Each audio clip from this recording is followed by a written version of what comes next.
ایک جنہوں نے کہا کہ تالیاں بجانا کفر ہے، کسی نے فتویٰ دیا، کیا یہ صحیح ہے؟ بالکل بھی نہیں۔ یہ میں نے آپ کو بارہا کہا، دیکھیں سب سے پہلے تو جس نے کہا نا کہ کفر ہے، آپ میری طرف سے اس سے کویسچن کیجئے گا کہ بتاؤ کفر کی تعریف کیا ہے، یہ بتاؤ۔ انشاءاللہ نہیں بتا سکے گا وہ۔ کفر التزامی، کفر لزومی کی تعریف اس سے معلوم کریں۔ یہ خواہ ہر ایک کو یہ کافر کافر کافر، مشرک مشرک مشرک، بدعتی بدعتی بدعتی، یہ ہر ایک کے زبان پر آ گیا، اور حقیقت معلوم کریں۔ اور اس طرح شرک شرک شرک، شرک کسے کہتے ہیں؟ شرک کی صحیح تعریف معلوم ہو تو معصوم مسلمانوں کو، انوسینٹ مسلمانوں کو کوئی بھی مشرک نہ کہے، لیکن تعریف پتہ نہیں ہوتی، بس سیکھ لیتے ہیں سارے مسلمان شرک کر رہے ہیں صاحب۔ مزار پہ جا رہا ہے وہ شرک کر رہا ہے، جو صلاۃ والسلام پڑھ رہا ہے شرک کر رہا ہے، جو یا رسول اللہ کہہ رہا ہے شرک کر رہا ہے۔ کتنے لوگ مجھے ملے ہیں کہ جی یہ شرک کر رہے ہیں، اب میں بٹھاتا ہوں، میں بڑے پیار سے پوچھتا ہوں بتائیے شرک کی تعریف کیا ہے؟ شرک فی الذات کیا ہے؟ شرک فی الصفات کیا ہے؟ ذرا مجھے بتائیے، یہ ہمیں تو معلوم نہیں۔ یعنی شرک کا تمہیں پتہ نہیں، اس کی حقیقت تک آپ کی رسائی نہیں، فتوے ایسے جاری کر رہے ہیں جیسے وقت کا امام اعظم آ گیا ہے۔ شرم نہیں آتی آپ کو کہ مسلمانوں کو مشرک کہہ رہے ہیں آپ؟ یہ سب سے بڑی بدعت یہ ہے۔ نبی کریم کے دور میں کسی مسلمان کو مشرک نہیں کہا گیا، آج مسلمانوں کو ہر بات میں مشرک اور بدعتی کہا جا رہا ہے، اور ان چیزوں کے اندر کہ اگر دیکھا جائے تو جو آپ مسلمانوں کو ایک جہت سے کسی وجہ سے بدعتی قرار دے رہے ہیں، خود دوسری بدعت میں مبتلا ہیں۔ تو خلاصہ کلام یہ ہے کہ بہرحال تالیاں بجانا کوئی کفر نہیں ہوتا بھائی۔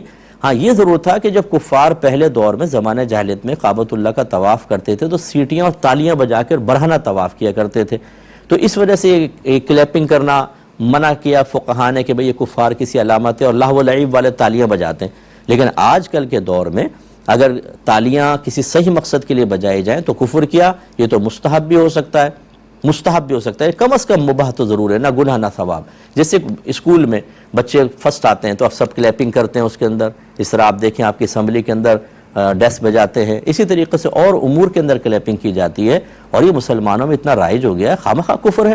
زیادہ سے زیادہ میں نے کہا یعنی اس کی حد آپ مباح کر لیں، نہ گناہ نہ ثواب۔ ہاں اگر آپ لہو و لعب کے لیے تماشا دیکھتے ہوئے کر رہے ہیں، کسی کا مذاق اڑاتے ہوئے کر رہے ہیں، ویسے ہی مار رہے ہیں، تو پھر یہ کہ ہم اس کو اگر مذاق اڑاتے ہوئے کر رہے ہیں تو گناہ بھی کہہ سکتے ہیں کہ دل آزاری کا سبب بن رہا ہے، اور بیکار ایسی کر رہے ہیں تو زیادہ سے زیادہ مکروہ تنزیہی۔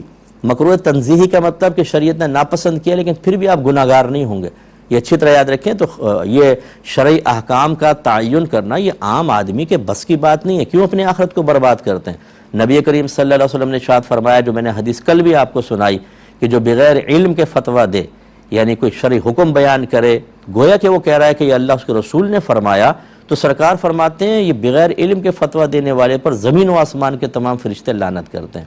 یہ میری کلپ نکال کر اس بھائی کو بالکل ادب سے دیں، اس کو ڈانٹیے گا مت کہ وہ غصے میں آ کر، کیونکہ یہ جو جاہل قسم کے ہوتے ہیں جب ان کی اصلاح کی جائے تو ان کی انانیت اتنی زیادہ ہوتی ہے، یہ قرآن کا حدیث کا انکار کر دیتے ہیں۔